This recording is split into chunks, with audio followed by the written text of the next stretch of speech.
I'm Ballistic. I am hosting this episode. Today I got Dave and Sarah from Elephant Back. We'll get to that in just a moment. But first, I want to introduce Laura Guerra. She is the admin for the Original Music Makers and Listeners Corner, who presents Corner Talk. The admins are Keith Eastwood and TJ Johnson, so I wanted to give those guys a shout out. Also, some props to my compadre, Darmin DeFlern, for that intro.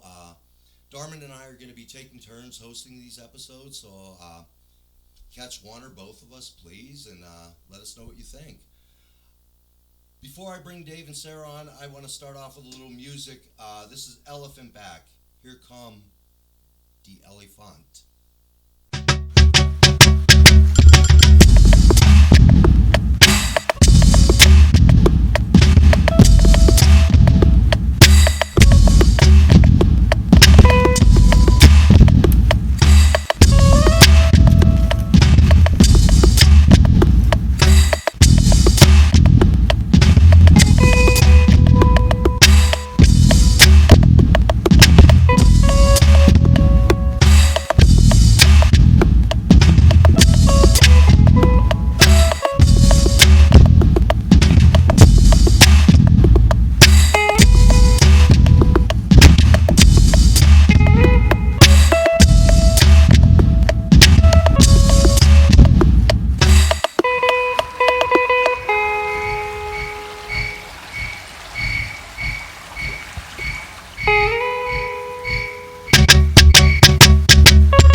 And the elephant is here, or at least part of it.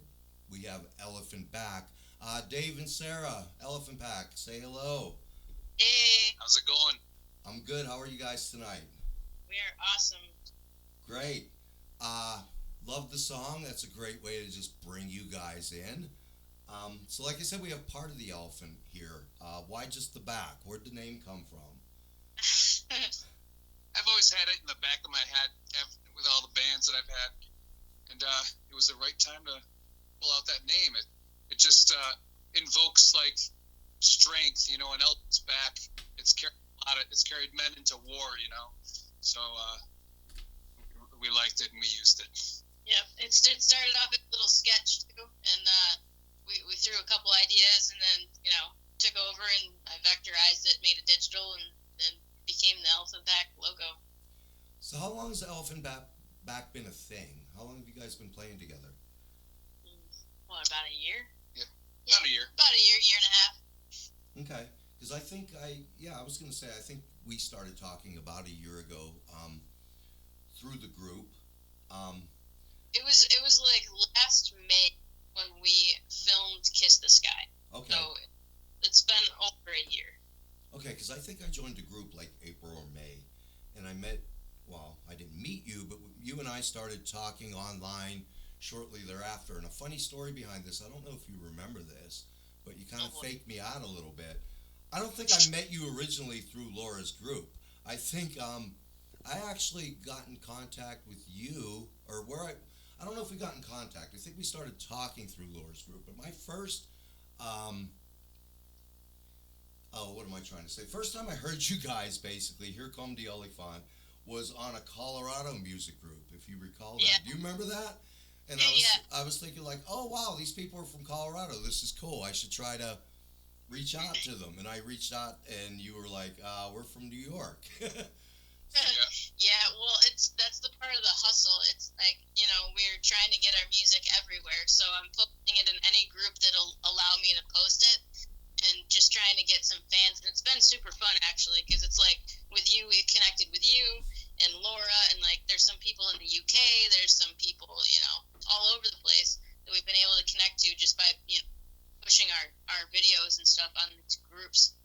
Right, which is super awesome. So let me go back to Here Come the Oliphant. First of all, is that German?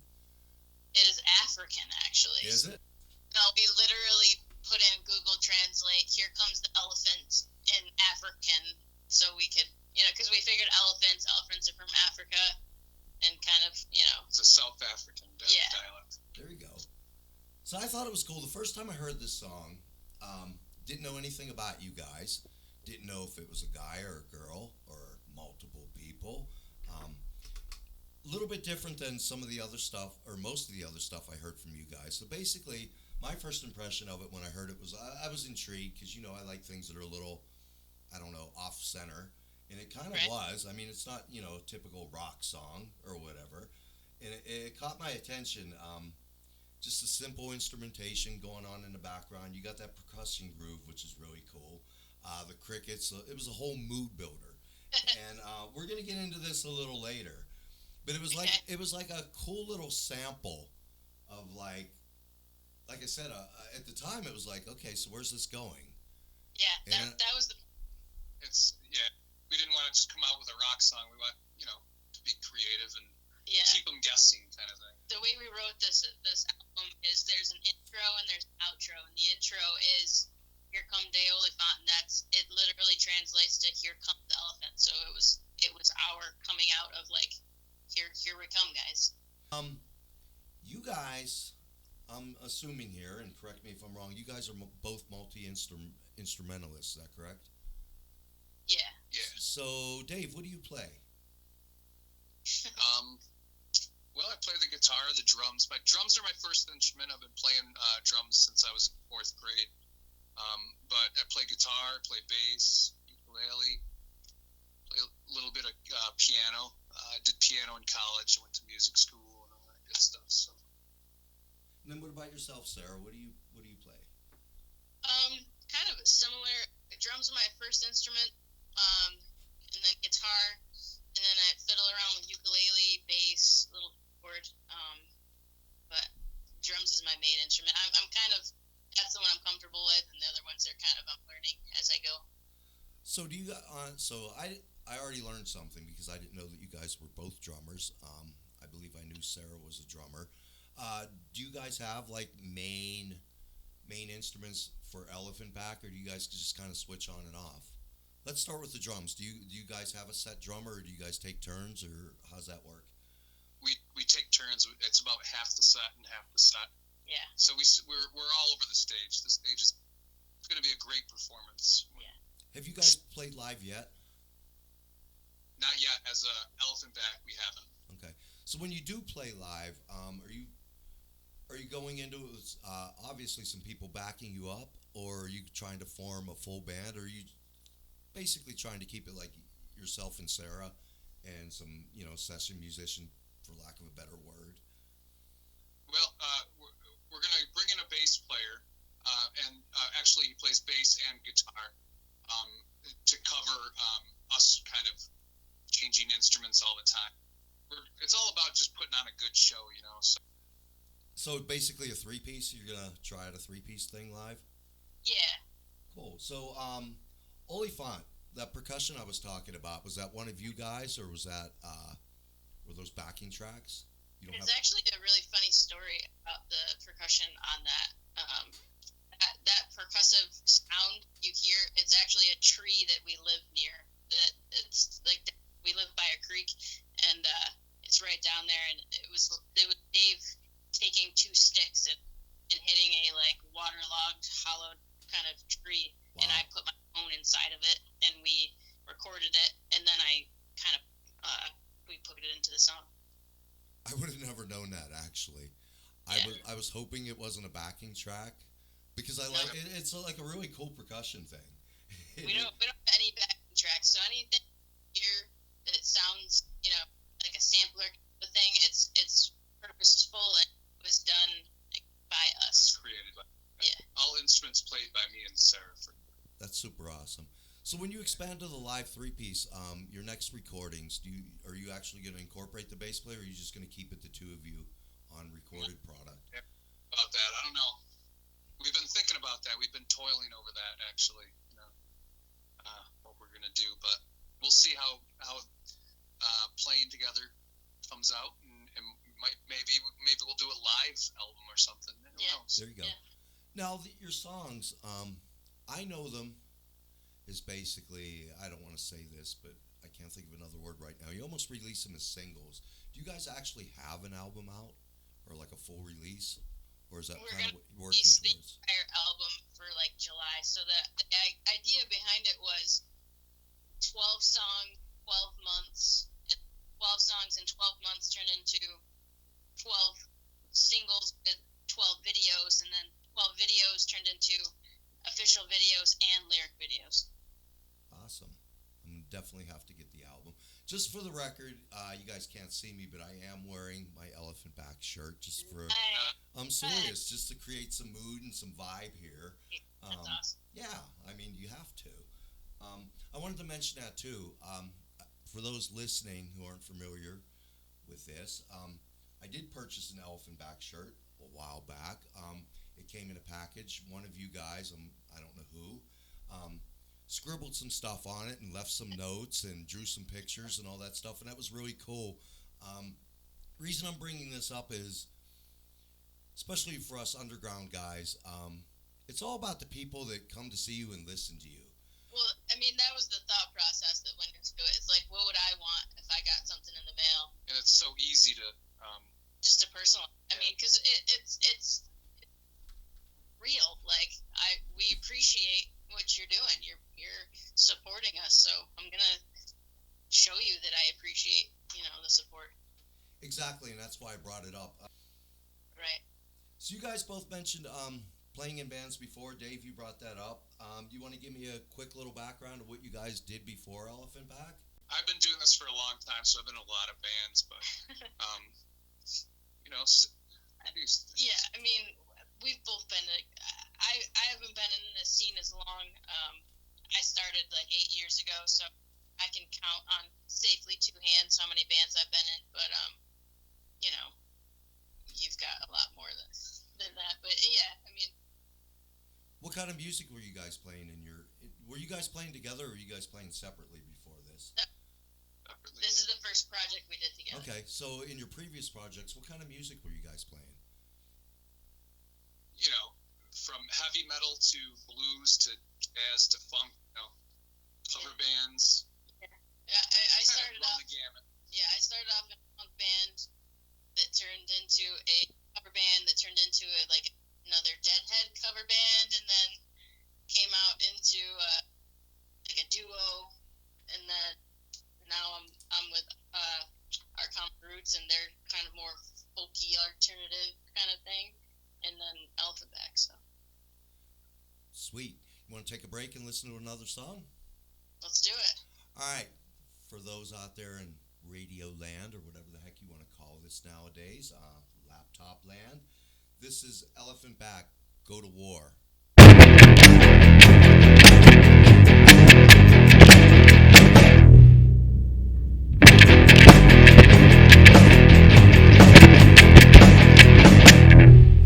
Said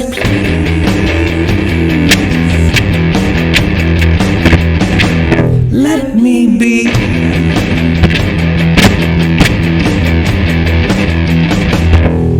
Set me free. Just pass on by.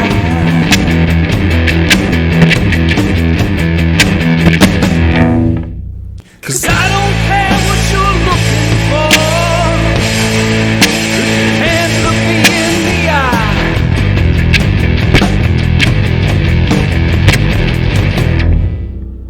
Cause I don't wanna hear no more about why you're on the floor.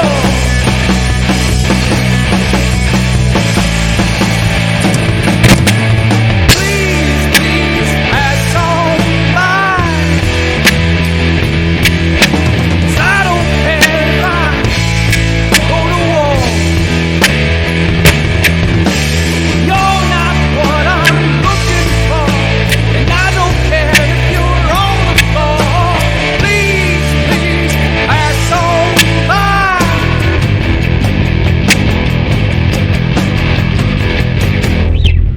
Set it.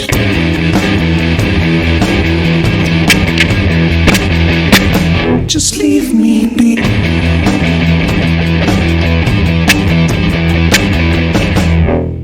Set it.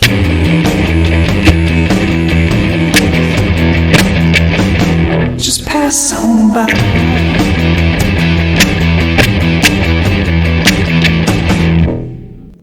Cause I can't listen to you no more about how you always go.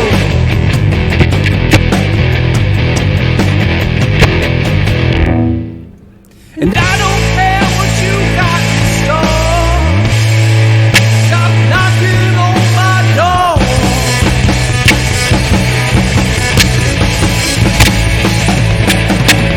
Please, please pass on by. 'Cause I don't care if I go to war. You're not what I'm looking for, and I don't care if you're on the floor. Please, please pass on by.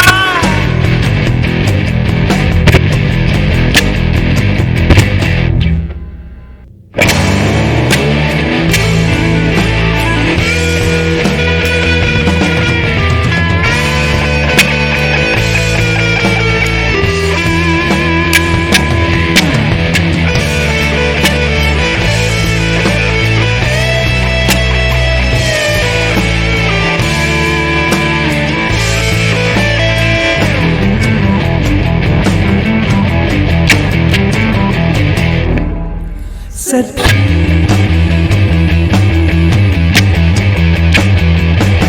just pass on by.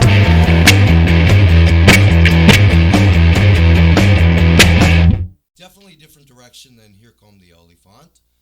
Tell me a little bit about Go to War. Where did this come from? You guys mentioned playing in some metal bands before. Obviously, that's in there. So give me your take on this. Oh, jeez. We just, when the mood strikes us, we just kind of, this is all we do. So we're just sitting here. it's And, kind of like a blur. When you ask that, I'm like, wait, when did we write this one? Right. Like, it's, we've been doing this for so long that it's like whenever inspiration, hits us, it's like we just get into it. Run downstairs, put it down. Yeah. I mean, we record here, so we record and we mix everything ourselves. So it's like, oh, let's step out to the garage and record, Yeah, this idea. blessed to have our own studio where we can do this at any moment. I was going to touch on that later, but now that you brought it up, I was going to ask you guys, and you just answered my question. You do this yourselves, which I figured. I mean, the production quality is like freaking amazing. I don't know what kind of gear you use. No, it is. It really is. Sarah's done a great job with that. And I was going to ask you, is that one or both of you guys? Who takes care of that kind of stuff? I mean, it's a mixture of both of us, but I mean, I've gone through Berkeley Online lets you take some free classes. I took like Pro Tools Basics, Art of Music Production, Technology of Music Production. I did a music production capstone. Like specialization, so to kind of figure out what the heck, how to do this. I was Um, prior Third to. stop, Go ahead, Dave. yeah. No, it was the second. but still, you did a So, good job. Not knowing. it was it's a lot. It's a lot to learn and figure out, but we sit here, go through the song together, and then I'll go through and fade stuff in and out, panning and all that kind of stuff. After. The whole thing really spawned for. I found a book of lyrics. We were hanging out. 2020 happened. A lot of big changes in our lives, and we were hanging out one night, and I found a book of lyrics of Sarah's. Yeah, a secret book of lyrics that was not supposed to be seen. Ah, so continue, Dave. And then I'm like, well, we're writing some songs with this stuff. So I'm sure you've seen Shift Gears. That song wasn't supposed to be the light of any day. Like that was something I wrote and put away, and then he found it and he's like, oh, we're doing this song and you're gonna sing it. And I was like, that's my worst nightmare. Like putting this song out, but it happened. So I agree. I can say the same thing about myself. So something like Go to War, then this is spontaneous. Like you said, you get an idea, you run down to the studio. In this case, the garage. In my case, I'm sitting in my dining room right now talking to you, sandwiched conveniently between the laundry room and the kitchen. Is your car a straight up, or your garage a straight up studio? Do you have the cars in there? What's going on?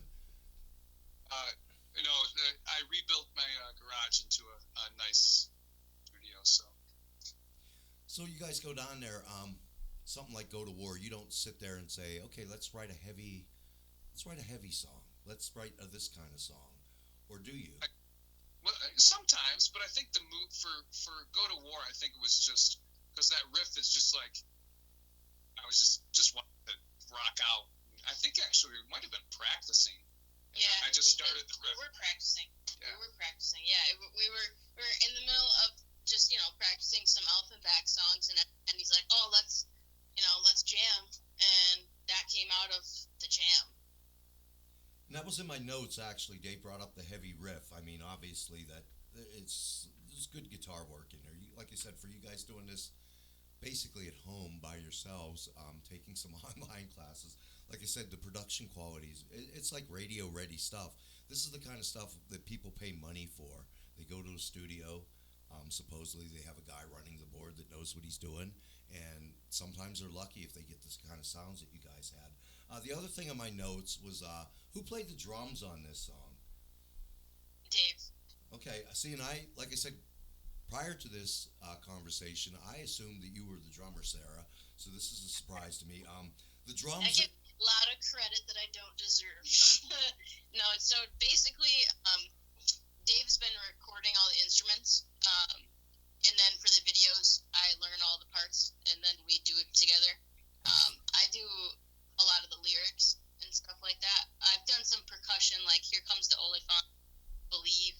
I did some percussion, a little, guitar here and there. Here Comes the Olifant. There's ukulele on Holiday that's not released yet, but so pieces like that. But Dave's doing most of the groundwork on all the music.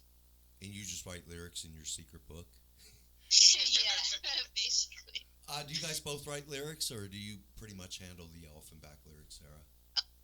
I wrote a lot of them. There's been some of them where they've needed an extra verse, and Dave takes it and runs with it. And I've released a lot of albums. I'm just so sick of writing lyrics. It's all Sarah's. I mean, there's been a couple times where we Take My Stance. We kind of took a set of lyrics that was like a poem I wrote and kind of destroyed it and added other pieces and sat there and okay, what are we gonna do next? Right. But yeah, it's. The other thing in my notes about Go to War was I like the vocal build up. You guys got this cool little thing going on vocally, and then Dave kicks in with like that main vocal part, and it's, I don't know, for me it's like, yeah. Like I said, I told you before, I was listening to a lot of this stuff. I listened to it anyway, but I've been listening to it a lot, of course, the last couple of days to get some ideas, and just so it's fresh in my head when we were talking. And I almost was like, I picked I picked 3 songs. You gave me one. Then I started to, as I was listening to it, I'm like, well, I like this song and this one, and I like them all. But I was basically starting to get, I just wanted to change up my set list, so to speak, and I couldn't figure out. So I decided to go with the original 3 I picked. But I was almost like, wow, I could just sit here and play elephant back music for an hour. Yeah. Seriously, I mean, it's like, let's not. But selfishly, I wanted to talk to you guys and learn some stuff. And like I said, the idea is getting you out there. But you said you do a song a year, or I'm sorry, a song a month. You're probably up to about what, 9 or 10 by now? I Wonder that's going to be released on Friday will be number 10. All right, exactly. So see, that's what I'm saying. So I was probably listening to 9 things, and I'm trying to confine it down to like 3 or 4. I was like, And they're all so different. Yeah, and that was exactly. That was our intention. Each one is different. The point is like keeping you on your toes. Like if you listen to the first song, you got no idea what the second one's gonna sound like. noticed this like progression in the songs and the videos, where like you said, they kind of lead into a little bit, but they're also not really what you would expect it to lead into. You guys are really good at like I don't know what the word is, like promo or marketing. Like you guys build this mystique where like I put something on, I finish it today and it's pretty much out within like 2 days. And then people come to me and they're like, well, if you got a CD or whatever you want to call it coming out, save it for that. And see, I just like to throw it out to the world. I can't sit on it. You guys seem really good with the self control and being able to sit on things. Is that conscious decision on your effort, or is that just kind of how it worked out? Yeah, it's also a lot of work. So like, playing. There's a clear path, and I was just saying this last night. We've been just patient. We've been doing it without forcing it, Right. and working hard, head down, and it's working out. Yeah. And there's definitely a clear path. Like if you notice at the end of Believe, we released Believe, and the whole end chorus is we can't stop. And we won't And then stop. the next video was Can't Stop. So there's this element of leading. They're like little things that Easter you don't eggs. get. Easter eggs. Yeah, and I mean like the idea is to put enough content out that the people that are watching are content with it, but it also like gives you time to get the next thing going too, Right. So because doing more than what we're doing 2 a month really at this point, because we're doing an official video and a lyric video. And- Doing any more than that would probably make my brain explode. and you want it to be entertaining. You want to entertain And people. and we don't want it to be taken for granted either. Like, we'd put this work out, Right. digest it, and then give you something else. Right. Well, I mean, if you look at the videos too, like there's a little bit of branding and marketing and like Easter eggs within each of the videos also. So like it's the sky. We have certain things with our logo and with our branding, and then shifting gears. If you pay attention to shifting gears, there's an Outback sticker in the background on a few of the videos, but you got to really look at it. So there's like little stuff we put in for like fun, for just a little bit of branding and marketing. See, if you guys listen and think about this stuff like I do, so now you got like my OCD thing going on, because now I'm gonna have to like sit down and watch them all and listen to everything, because that's how I am. That's how like my musical little brain thinks, and it's like, wow. So here's a fun thing for you. Yeah, for sure. That if you go to war, go back and look at the official video for Go to War and look at the coloring. I will. Am I looking for something specific, or are you not going to tell me? There are, if you look at the walls where we recorded, there's walls and there's a ceiling. There's 2 wall colors and there's a ceiling color. And then if you really pay attention, we're both wearing a color also. The song has certain connotations to it, and we're the ceiling. Like, and then you can figure whatever else you want to decide from there. Okay, that's a good segue into our next song. Hold that thought. Now, hold that thought about the videos, because that was actually kind of in my notes, because I noticed a couple things about your videos that I want to point out. But before we get into that, we're going to switch gears a little bit. This is Elephant Back. This is Reach Out for Me. When the world feels like it's spinning out of control, and all the doubts, yeah, they take their toll. Reach out for me, I'll calm you down, I'll make you whole, I'll bring you around. No matter what the future holds, I've got your six, you know, I'll never, never fall. No, no. So come on with me, I'll fill your cup, we'll get it right, keep looking around. So come on with me, I'll make you whole, I'll hold you tight, I'll heal your soul. Lost in space, looking around for an honest face. Reach out for me, I'll make it clean. Look in my eyes, thou never be. So come on with me, take my hand and you'll see. Walk along this road, feel the love you should have known. This love for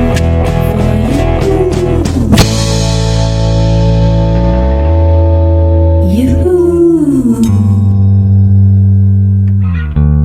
So come on with me, I'll make you whole, I'll hold you tight, I'll heal your soul. Come on with me, I'll fill your cup, we'll get it right, looking around.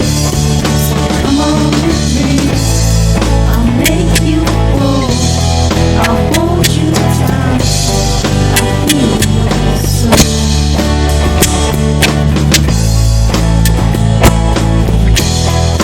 Heal your soul. All right, so Elephant Back, Reach Out for Me. Obviously a Sarah vocal. You mentioned earlier about, writing and having your stuff thrown out into the world. And then on top of that, being the one that has to basically be the presenter. I mean, you got a band, but, let's face it, the guy that's up front or the girl that's up front, you're usually the face of it.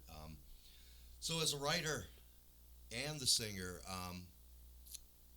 how's that make you feel? You said you were a little hesitant about that.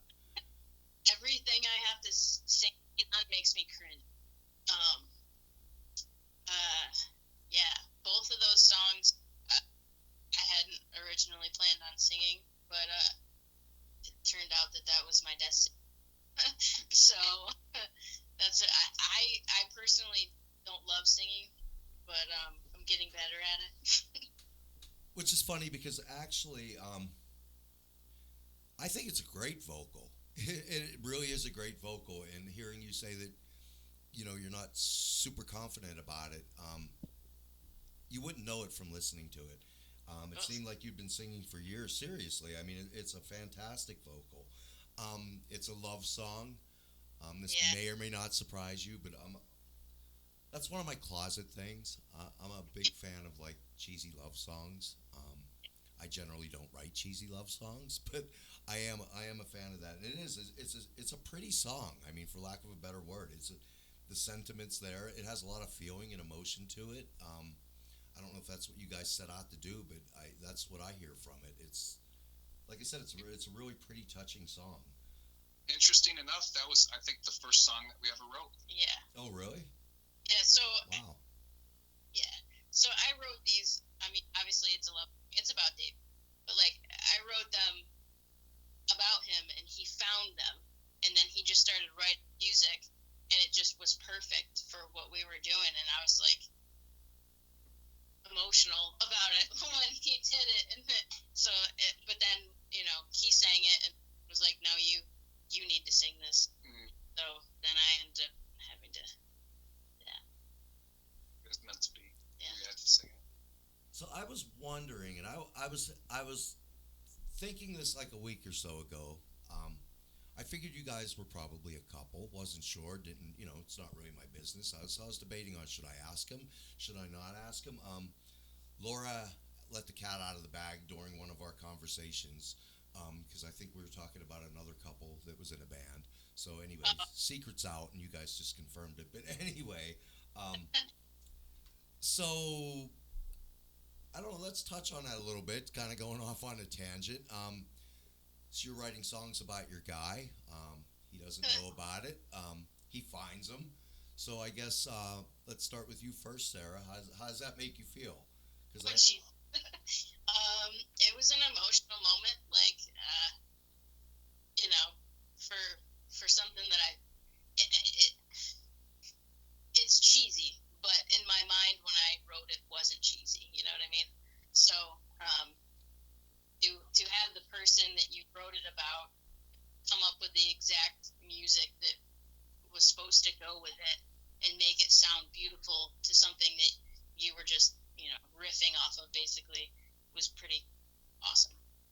And then going on the other side, now Dave, you're going through this secret lyric notebook that you're not supposed to see, and you see this song. I guess your first thought might be, "Hey, this might be about me." Did you have that thought, or were you like? No, I think I'm always just like, these are cool lyrics. We're writing a song right now, and that's. So when you I don't even, to be honest, I don't even like think about that kind of thing. It's just doing the music. So when you did find out it was about you, does it change things? No, because they're all like nothing really. I already knew that's how she feels, kind of thing. So really didn't surprise me. It was kind of like, ooh, these are good lyrics. Might seem like a weird line of questioning, but I'm interested in this kind of stuff. Being a songwriter myself, and it also, like I said, to the listeners and especially the people that maybe don't play or write stuff, just to give them a little insight into how people like us think, because I guess we're I don't want to say a chosen group, but we're a strange group for sure. Because you guys, you guys do it. It's hard to put your stuff, like we talked about, down on paper in the first place, but to put it out there, especially if it does have some sort of meaning to it, that's always, like you said, you perceive it as cheesy, but what ultimately comes down to is how other people perceive it. Right. I think that's been interesting. The whole album, I think it's interesting how people are reacting to what we're doing. That's what I've loved the most about putting it out into these groups, having those conversations.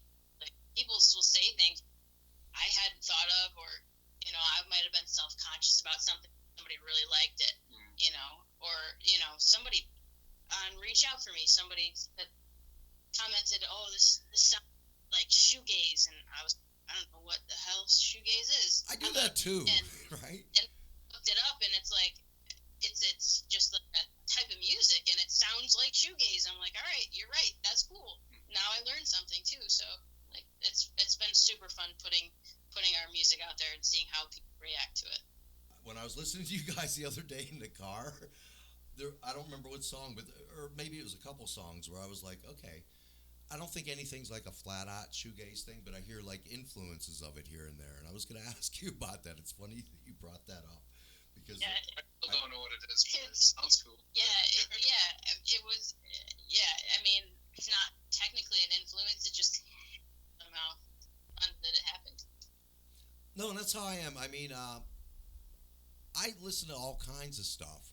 Like I told you, you wouldn't know it. You wouldn't know it from listening to my material. But like I said earlier, I'm a sucker for like a cheesy love song. That's awesome, though. Little stuff pops into things everywhere, and I don't know where it comes from. And then this as a musician, I'm gonna ask you the magical question that everybody asks me and ask you guys and everybody else that plays. The big question is always like, what do you sound like? What kind of music do you do? You guys are like all over the place. So like I said, I think with that label, it puts people kind of in like a weird comfort zone. So like I said, the magic question for you guys, what is Elephant Back? I'm a stranger to your music. I don't know what you guys do. How do you describe that to me? We kind of were just thinking about that the other day, and I really think defining would be like kind of an indie alternative, no boundaries rock kind of thing. Like I like that no boundaries because we just released an R&B kind of song. I wonder is it R&B. And the one after Don't tell him. oh, okay. Yeah. No, tell me. We want a scoop here. Come on. All right. Keep you in suspense. Yeah, but we're all over the place. Believe is a kind of like a keyboards and pop song almost. Yeah, I mean indie alternative, no boundaries. It's like that's kind of it gives us enough space to do what we want to do, Right. while still being under some sort of label. One thing I noticed as a bass player, that bass and reach out for me. And, it just like hit me, and I was like, that bass line just kind of comes in real subtle, and it slowly builds up. And I just wanted to give you props for that, because like I said, as a bass player, that's what I'm listening for. And it was something that I didn't notice before. And I probably listened to the song 4 or 5 times in a row after that, just because I was like kind of examining and grooving to that bass line at the same time. So you said Dave pretty much handles that stuff. So props to you, Dave. I'm glad that you pointed that out because I haven't told Sarah this, but like if I was to pick the out of this whole what's going to be the album, the instrument that I had the most fun on, it would be the bass. I'm super into it. I don't know That's why. funny. Well, that's funny though because with me learning all the instruments to do the videos, the bass most I've had like learning to do all the videos with. That's interesting. Go team. It is, yeah, go team. There you go. And that's why, like I said, that weird line of questioning, etc. When I was asking you guys about the relationship type lyrics and stuff. Obviously, there's a different dynamic than being a one-man band versus 5 or 6 guys in a band. This is a band with a couple, which definitely a totally different dynamic than the other 2 examples I gave you.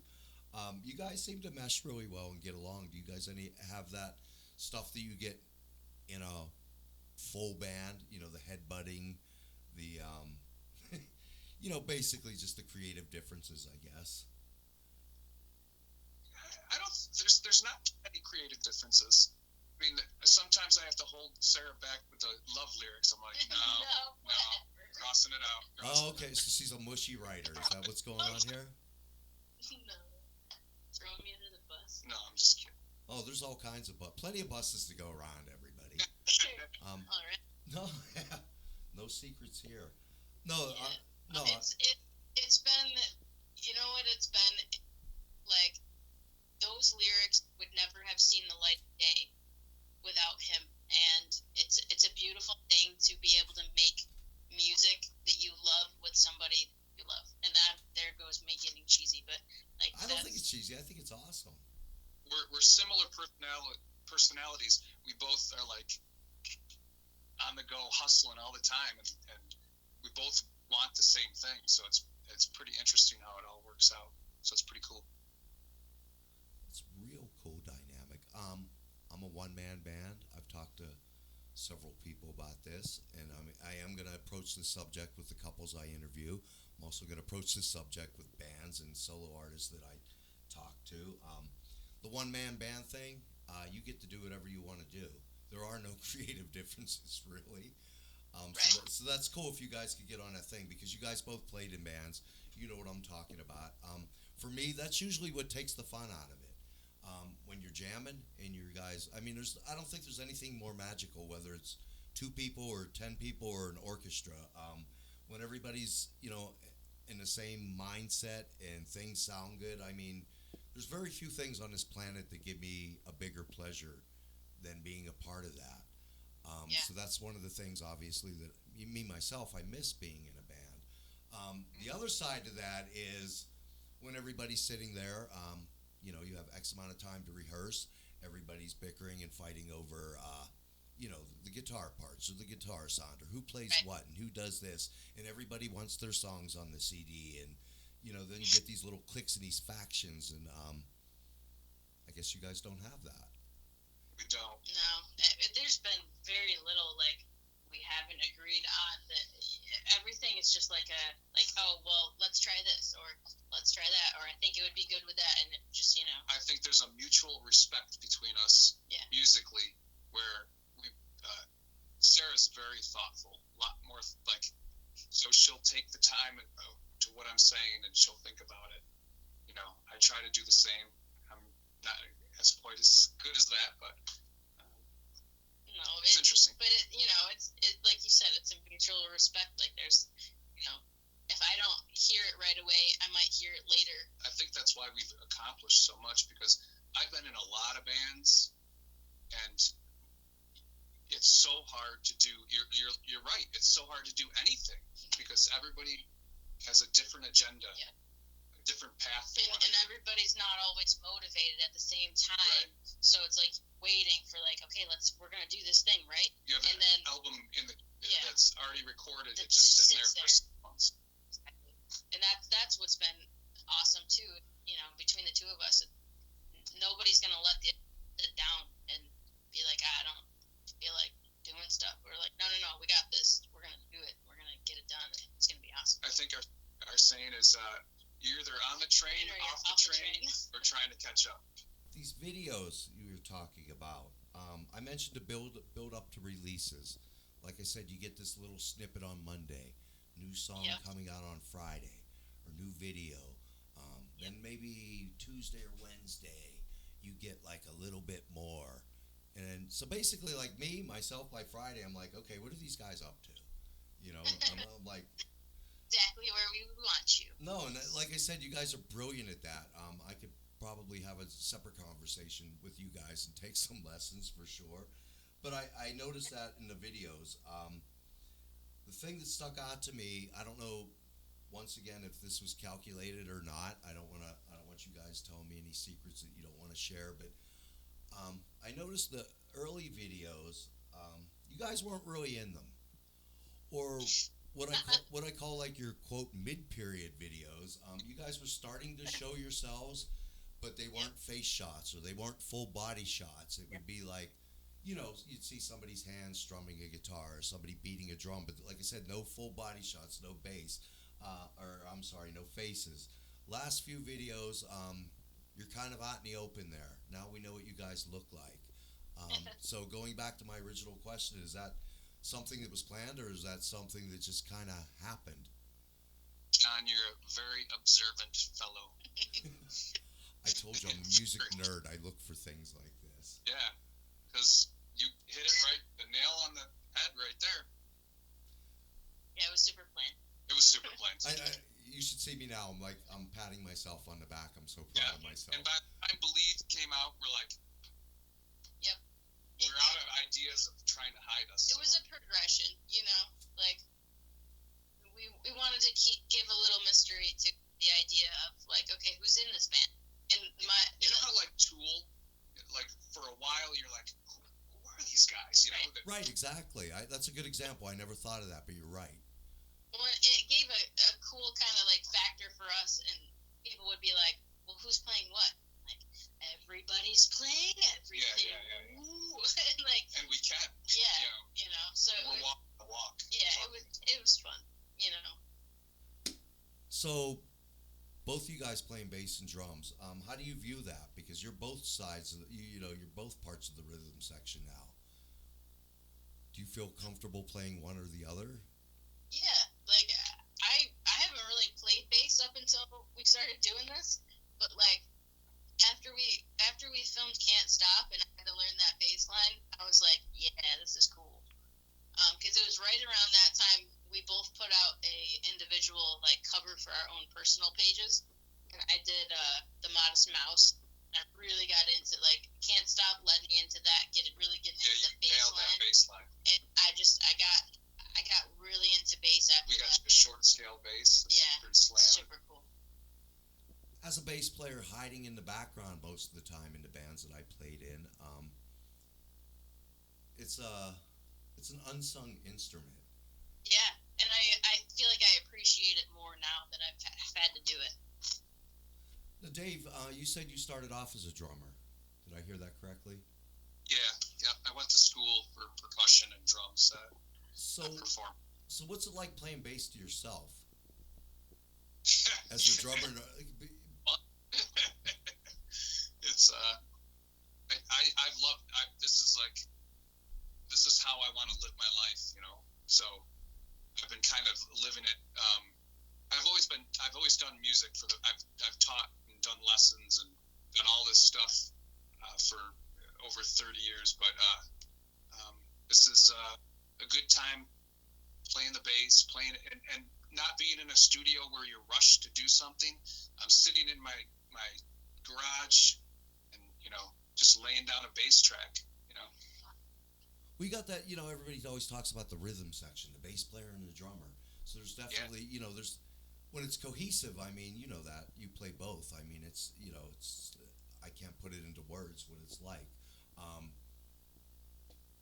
But there's two people involved. When you're both, I find it to be a little weird. I guess that's where kind of what I was picking your brain about.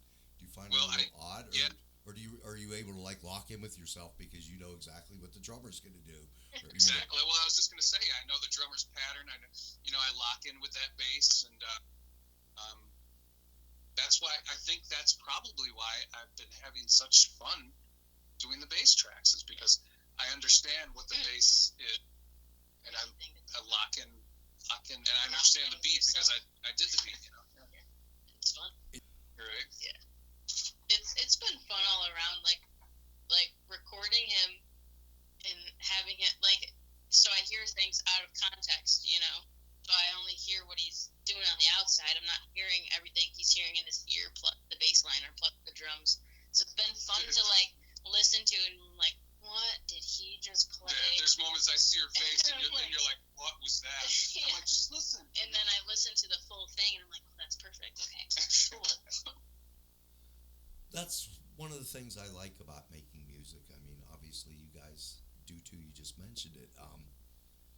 Taking it from that idea to the finished product. So, like I said, I like that whole process from beginning to end and everything in between. It's been fun for me on the production side to take what he's done and say, okay, can I add a little percussion here? Like on Believe, I added that high chimey thing, or panning, The crickets. Oh yeah, Here the comes crickets. the elephants. The crickets aren't crickets. They're not By the crickets. That's an actual drum.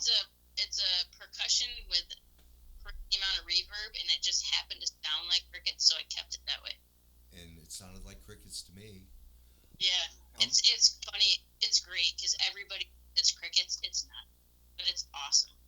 I love it. But yeah, so it's on the production side. It's been fun for me to okay, how can I elevate this and make this really shine and Go to War. If you listen to Go to War on headphones, you're gonna have a completely different experience because it's gonna be way cooler. Because you're going to get the panning left to right of, the solos and, and the vocals and everything. And selfishly earlier, that's why I was asking you guys about a full release. My favorite way of listening to any music is by myself through the headphones. Like you said earlier, you got these little things popping in left and right. Things aren't all playing at the same time. There's different instrumentation and things going on. That's something you guys pay a lot of attention to? We listen through the laptop, the iPad, the phone, the car radio, And our headphones. PA speakers, our headphones, everything. Oh, totally, for sure. So it sounds good on all the music. Yeah, because you obviously know when you're on an iPad or a phone, it's going to cut the lows, and some cars will cut the highs. So it's trying to find that balance. And I'm all about having that immersive experience, and the only way you're going to get that is if you pan some things left and right to make it sound more full. So I'm all about doing the headphones and have rights and everything. Let's break. We got one more song to do. This is Kiss the Sky. So Elephant Back, Kiss the Sky.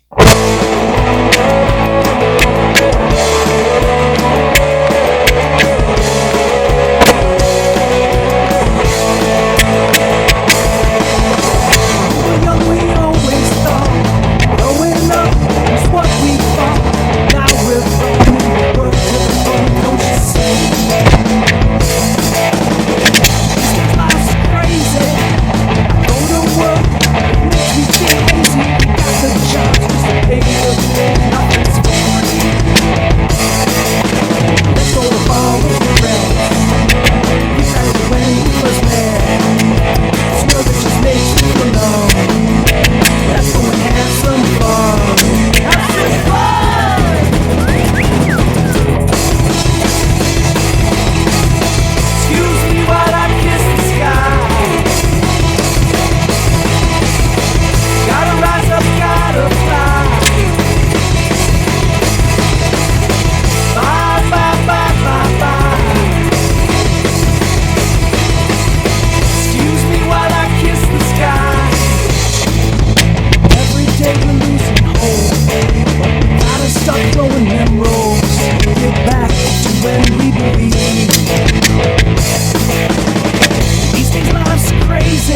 was one that Sarah asked me to throw in there. Any particular reason?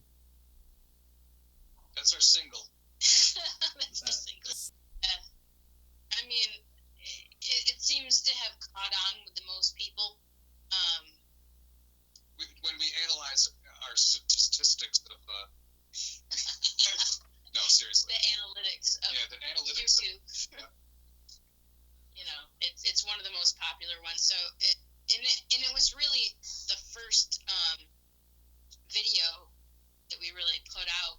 You know, that was Here Comes the Elephant was the intro, and then Kiss the Sky was the first one that we really put out. Right. So, you know, there's a place in our hearts for, like, the first one we did.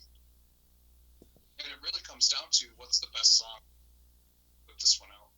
You know, it's as simple as that. To be honest with you. I mean, it's a progression. Like, as far as me, like, Kiss the Sky was my favorite, and then Believe, and then when we put out Go to War and I really got into the production, like fully into the production, I was like, okay, this is it. This is the one, the best one, you know. So it keeps changing. Sarah's games was a little bit higher on Go to War for sure. Yeah. If you listen to the production, I'm trying, like, the idea would be to progress on each song. Oh yeah. You know, so hopefully I don't peak out there and go down. No, you. Now, going back to your one song a month, and like you were saying, trying to make a progression, did you ever have that month where you're having a hard time putting something together? Yeah, right now. No, we got it. It's every month, but every month. Yeah, literally, it's coming up with this crazy idea, and then me trying to figure out how to make it actually work. Because, you know, I don't know anything. This is the first time I've done videos before, but not to this extent. So now I'm learning Premiere Pro, and I'm trying to figure out how to do a fisheye, or trying to figure out everything we've done. I've learned. Wait till Friday. And then so every time we do something, I'm like, this is the hardest thing I've done, and then we do the next one, and I'm like, this is the hardest. Mm-hmm. So. Prematurely patting myself on the back here, but in my notes for Kiss the Sky, I had production, and it was circled because I wanted to bring up to you guys that I really dug the production on that song. So it's interesting to hear that that's the one where you think it kind of started to gel and come together. I noticed the drums on that track were, I don't know, it was just something that just kind of hit me when I listened to it. Which one? Kiss the Sky? Kiss the Sky, for sure. Okay. Yeah.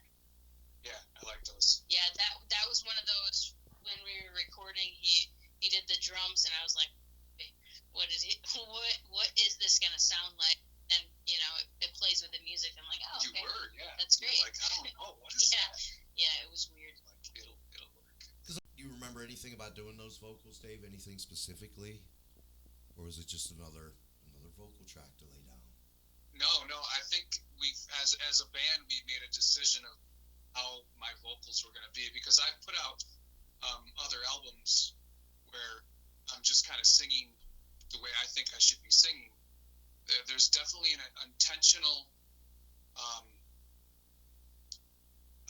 difference in vocals, so it's a little deeper, there's a lot of gang vocals going on where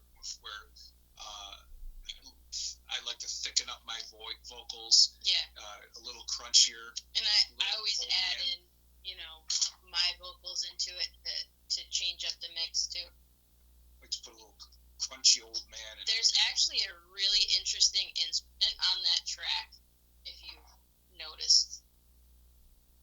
Which is? A slide whistle. Oh yeah. A slide whistle? Yeah, there's a slide whistle. I did hear some wolf whistling and things going on in the background. That was Dave playing a slide whistle. Awesome. One of my friends, two of my friends, discussion about their musicians, and they're like, at least we didn't put a slide whistle in there. I'm like, you know what? That's a challenge. I'm going to put a slide whistle in one of my songs. Yeah. I like that. And challenge accepted, and apparently worked out. Yeah. you guys mentioned briefly earlier before we wrap this up, analytics. Dave brought up. How much do you guys pay attention to that stuff, or is it kind of, the who's listening and obviously the feedback and whatever? Yeah. How much stock do you put into those things? I guess is kind of the question. If you even Well, pay attention to it at all. Yeah. I mean, it's we're both people that love to like analyze who's doing what and why people are listening. So it's we look at it. Yeah. We want to know who it is, what range is hitting with. Well, we put a lot of work into this, so it's like we want to know what's going on. We're not just going to blindly do anything. So information is power. Information can be used. Agreed. I also think it could be deadly for a songwriter. Well, yeah. If it was all negative, we'd be like, oh, let's not look Well, at this. definitely that. I also think it could be deadly in the way that I've seen people do this. I've probably been in bands that have done this, where they pay a little too much. I guess there's never too much paying attention to the analytics, but they pay attention to it in the way where if the feedback's saying this should be heavier, this should be this, or this should be that. Something out, and we're like, okay, who did it hit with? No, That's interesting. I think the analytics is more of a business side. The art side is not. It's. I mean, there's no way when I write a song am I thinking about. No, it's an after effect. It's like it's an afterthought. That's what I mean. Like we put out the video and we go, oh, it hit with people from 35 to 65. Cool. We're putting an R&B song out. Well, let's see what happens. It isn't our writing process. It's just a matter of like we think it's fun to look at it after. Yeah. These shows coming up, is this something somewhat soon, or is this still in the works? After the album's released, we'll start hammering away. End of August, we have a show booked out, and then we're gonna progress after that. Cool. Again, Dave and Sarah from Elephant Back. It's been fantastic. Can't wait to hear the album. I'm gonna go back and listen to these songs, watch the videos again, and basically piece together everything that we talked about tonight. Hey, thanks for doing this, guys. Appreciate you. Thanks for having us. Thanks for having us. It was Seriously, fun. It was awesome. Anytime.